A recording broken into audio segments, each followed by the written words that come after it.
velika mi je čast i veliko zadovoljstvo da vas pozdravim na otvaranju 12. već tradicionalnog Winterfesta koji nam praktično uvod i najavljuje svečarsko raspoloženje za božićne i novogodišnje praznike.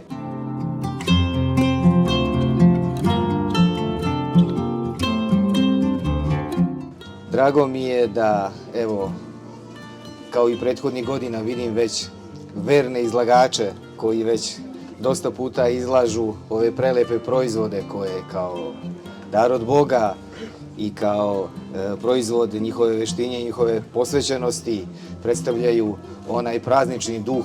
Također, drago mi je i da svake godine vidimo i ponekog novog izlagača iz raznih delova Srbije i upravo je Winterfest, sem toga što najavljuje taj praznični duh, i dobro mesto gde je prilika da oni te svoje proizvode prikažu i da nekako svi zajedno osetimo tu prazničnu atmosferu.